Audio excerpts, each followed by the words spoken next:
Morning.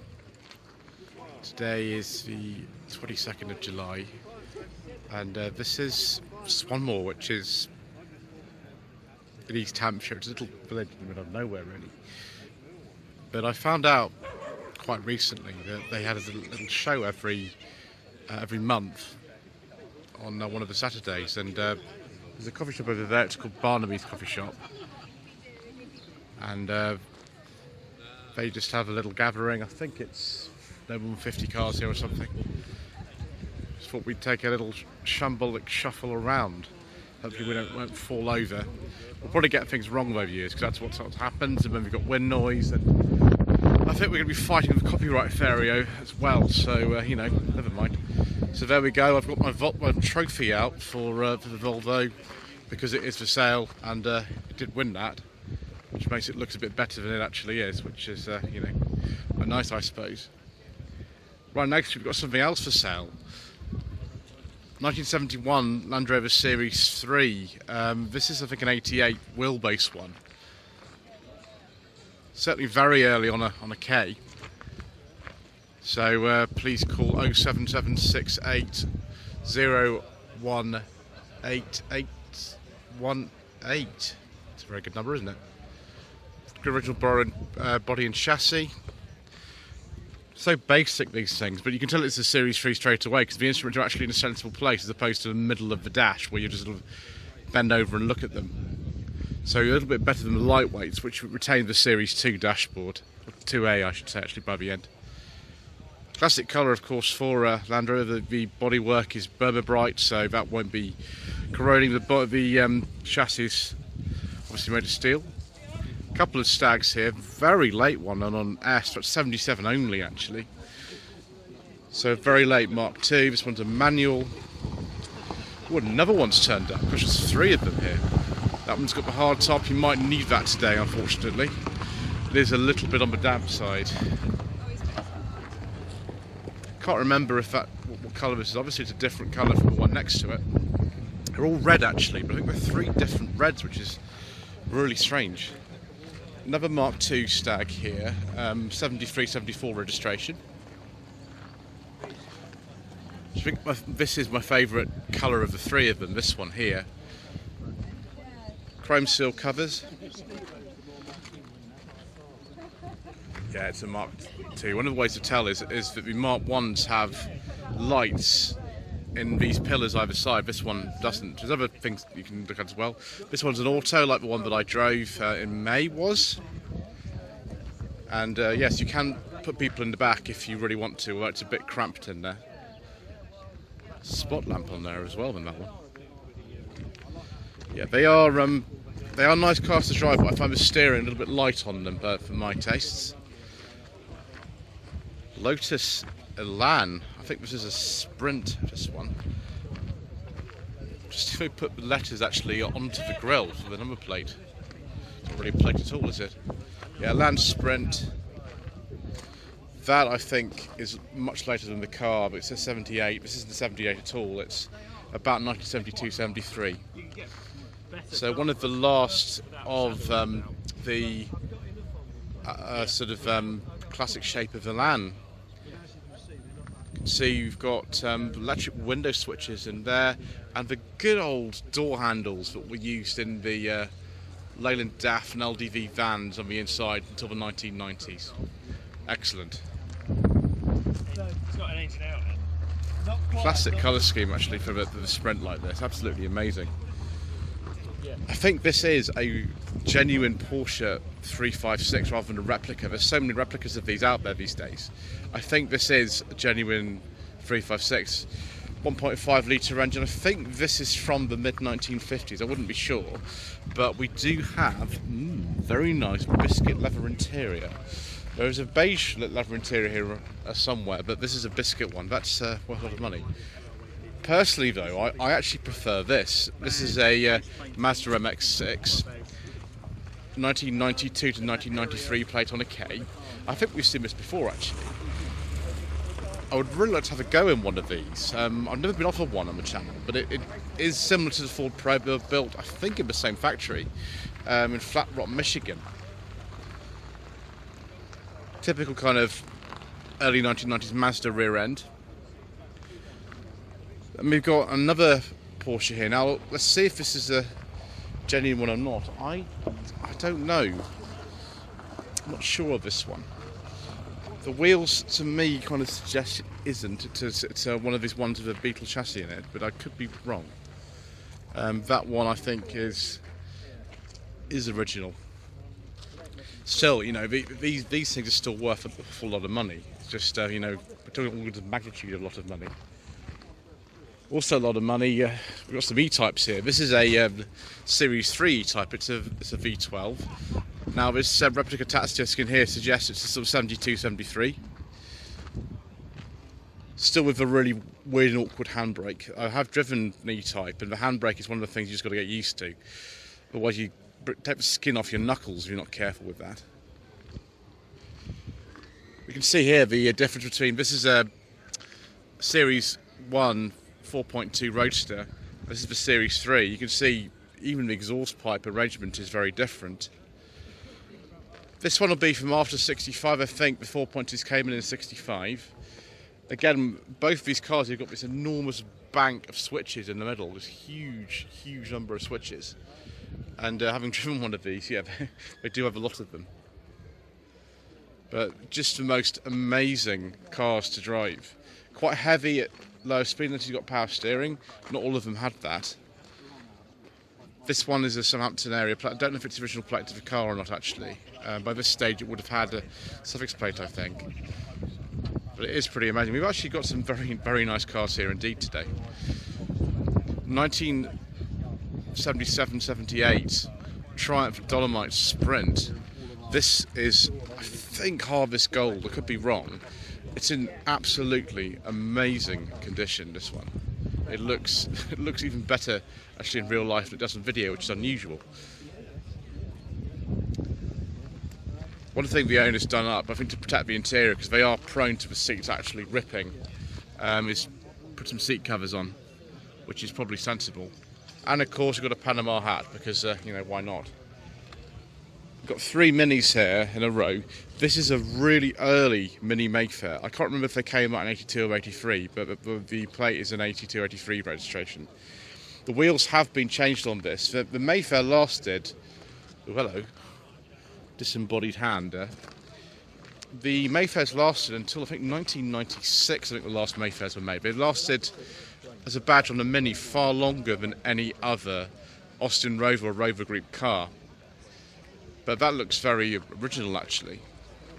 Then we've got something an awful lot older, which is a Mark II Mini. It's a Cooper S, Morris badged one. We've still got the house-style door handles. There's no lock on the passenger side of this one, and the exposed hinges and the very nice chrome trim running down the sills here. Mark IIs have slightly different rear lights from the earlier ones. And this has got the twin fuel tank modification, because the original fuel tank in these is quite small. It's the 1275, this one. So kind of around the same sort of era as the cars used in the Italian job were, around this sort of time. And we've got something else of exposed door hinges, which are much later cars. You can see the Mayfair here and this are only a year apart. This is on an X, that's on a Y. But still, we've got features from the Mark I Mini on this. We've got the kind of exposed hinges, as I've said. We've got house-style door handles on this. We've got the sliding windows. And they didn't change these for the pickups in the van at all. This is either an 81 or an 82. It is really late. I've seen them on a Y, but this is on an X. They have made some changes. The interior is very different from the earlier cars. It's more similar to the sort of cars from 70s, early 80s. But it's good to see someone who hasn't actually changed that original panel on the front, who's left it as original as possible. Midget here, this is, I think, a Mark III. It's a round arch car. It's a bit different from the Mark III that I drove it in 2021. That was a 68 on an L, so this is 72, 73. So still have a 1275cc engine in it. Can't remember on these if they've actually got the all synchro gearbox and servo brakes. I can't remember if they came later or not on these. But this is that's in pretty nice condition actually. That. Next to it, we've got its sort of in-house rival, effectively, a Spitfire. It's of the same era as well. It's also on an L 72-73. And this has the 1.3 engine. It's a different 1.3 from in this one. It's the old Herald 1360 engine. And of course these are based on a Herald. They have this similar chassis and things like that. And you can lift the whole front of the car up, as you can see with the bonnet catches there. Oh, and it is a 73, I was correct. I really want to drive a Spitfire actually. I think it would be a nice sort of comparison. Here we have an Audax Minx. I think this is an early Audax one. I'd say this is about 1960. It could even be earlier than that actually. This will have the 1.5, 1.6 engine I think these have. Okay, look at that. We've got that sort of original plate there to tell you we know what oil to use and things like that. Very, very American looking. I think Roman Lowy had a hand in these actually. But just amazingly kind of late 50s look about these. And the two-tone paint is fantastic. Fortunately, viewers, the Mayor of London seems to be expanding his ultra emission zone.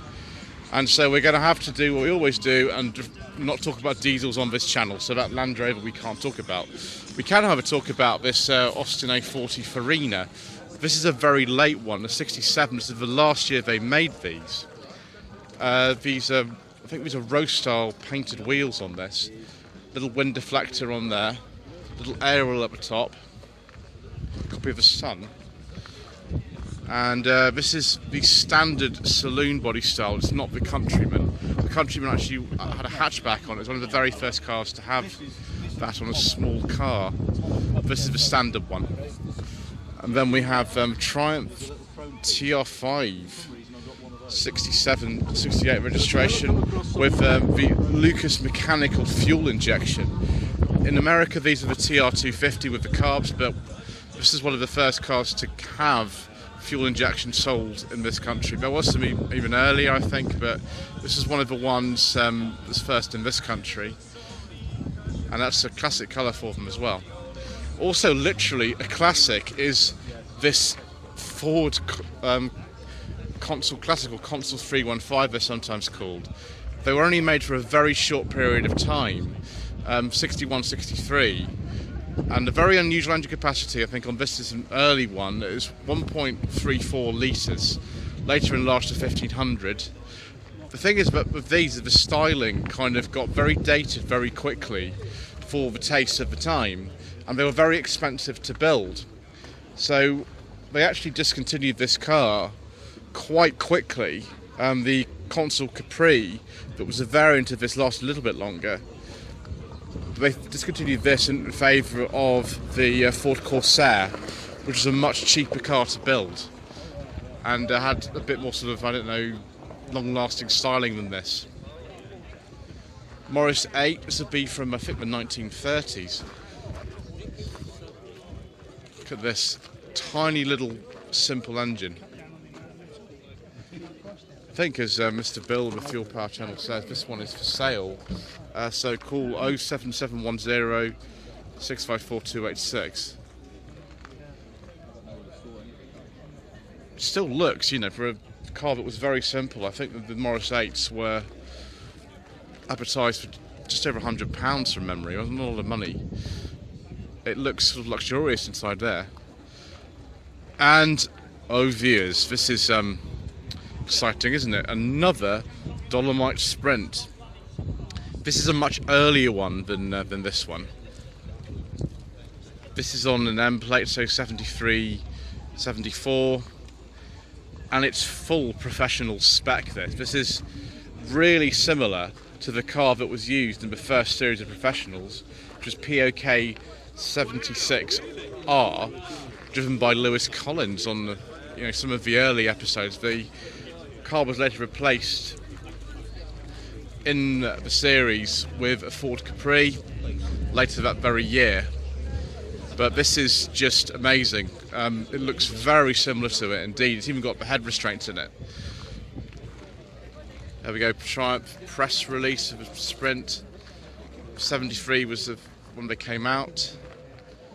Yeah, this is a 73 as well. Amazing. Earliest surviving white Sprint in the UK. Wonderful. Then we've got a Lotus Elan. I think this is the Plus 2, which is a different body from the normal one. So we've got seen a standard one. This is the Plus 2. This has actually got a really interesting interior and a 5-speed gearbox. It's typical sort of early 70s. The switches are all over the dashboard in sort of haphazard fashion. Also on an M like the Dolomite, 73, 74. There we go, switches all over the place. You've got to be very familiar with them to kind of know what's going on. It smells really nice. It's sort of vinyl in there rather than leather, but it smells good. Beetle here on an F, so 67, 68. Have you seen before views? We might have done somewhere. Then we've got Morris Minor police car. I'm surprised it's actually taken that long for us to see a Morris Minor. It's a very simple thing that they did with the police cars. A lot of police cars, the Minors, were made very late on in the production life of them, like this one, on a G, so 68, 69. All they did was to take 2 white doors from the production line and put them on a blue car. That's it. It's pretty simple, really. This has got Marina wheels on it, so I think what the owner's done is fitted larger brakes. And also, that is the gear lever off sort of a 5-speed box. I'm not sure what 5-speed box that is actually. A lot of the time that they used to fit the Ford Type 9 gearboxes in these, but that's a different pattern, so I'm not actually sure what one that is.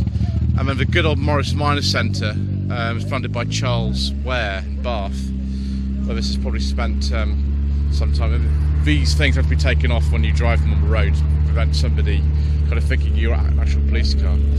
If I were to have a Morris Minor, having driven one of them, I definitely want to have these wheels and Marina brakes, because the standard all-drum setup with no servo is very, very scary, as is the non-synchromesh on first gearbox. So yeah, Princess here, this is a Princess 2, it's a 2200 HL, local plate to the area, it's a Portsmouth registration. We're not very far from Portsmouth here at all. Not as quite as fancy as the 2200 HLS that I drove last year. This is an auto, the one I drove was a manual, but it's still very plush. That's in really nice condition actually, that's absolutely beautiful. It's a 79 I think, this one. Another Stag here. Gosh. Thank you very much. Well, I'll take a look inside. Excuse me, sorry. Just have a look at this interior. This steering wheel is amazing. I don't think I've seen one that says full Princess on it before. It's just all a symphony of brown and beige and all kinds of things. So we haven't got all the luxury features. We've just you have to step up to the HLS to get even more. That is fabulous. And then we've got the brochure here as well.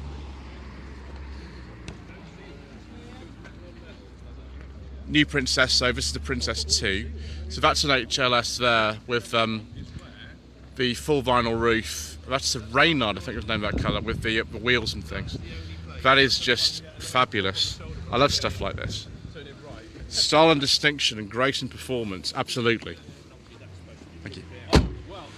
More British Leyland stuff here, another Stag. I forget the name of this colour actually.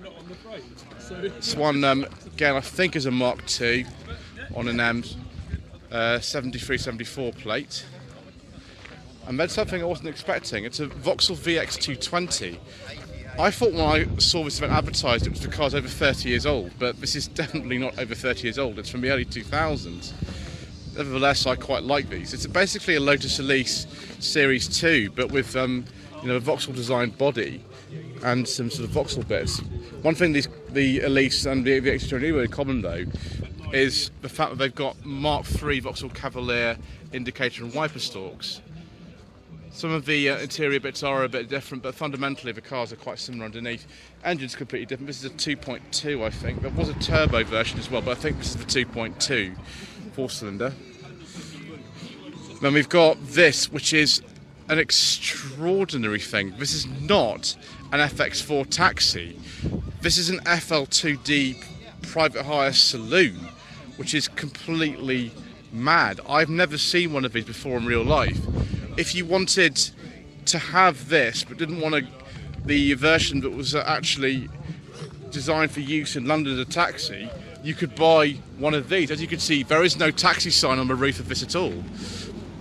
But if you wanted this for, I don't know, like limousines or whatever, something like that, you could get this. You can see it's got a passenger seat, which the normal one's never had, although it flips up. And then it's got the rest of the seatings just as it would have been in a normal one. And playing some tune. We're going to have to stay away from that speaker, so I don't want a copyright fairy coming to get me today, viewers. I don't think that will be very desirable. Another MG midget here, rubber bumper. I think actually rubber bumper MGBs and midgets actually look quite good. This is, oh gosh, Applejack, I think the name of this colour is. Could be wrong. This is the 1500cc one, the Triumph engine on a P, so 75, 76.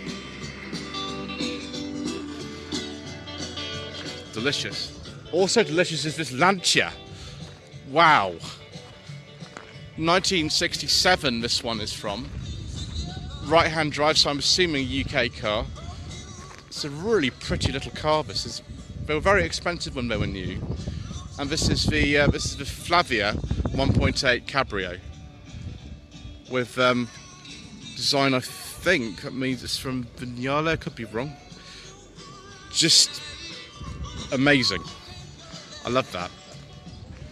And we've got some more tasty treats over here. This is an Alvis TD21 by Graber of Switzerland. And look at this, viewers. Dark green with a beige leather interior and wood. I do like a nice beige leather interior. Apparently this is 61, judging by the information sheet. That is absolutely beautiful. And then we've got something else here as well. It's a Bentley Turbo RL. I imagine the L is the long wheelbase. Amazing sort of bright colour purple with sort of, I don't know what colour that is. It's sort of cream interior with wooden picnic tables and all sorts of things. Very exciting. Unlike the Silver Spirits I've seen, this actually has the gear change down on the centre console as opposed to on the steering column. That is rather nice. So what's that, 95, 96? A couple more modern things as well here. This is a BMW Z4. It's a first generation Z4. It's a 3 litre. And this is with, I think, the sort of roof in place. That actually looks quite good. These are going to become classics, and if they aren't already. 3 litre is probably the better one. It's got the 6-speed manual in that.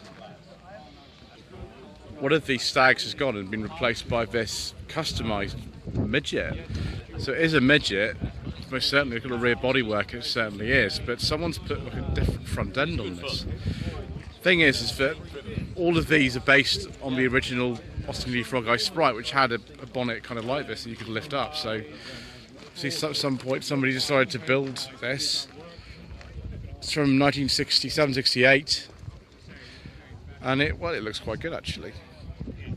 Also got something here, a Jaguar S-type. It's 2005. I hope this is the petrol, viewers, because I'll be very disappointed if it isn't. Ooh, is that a beige leather interior? I do like that, viewers. We do like a nice beige leather interior. I think it is. Would we just have a check? As you can see, viewers, by the fact I've run away, it's not. I got caught out.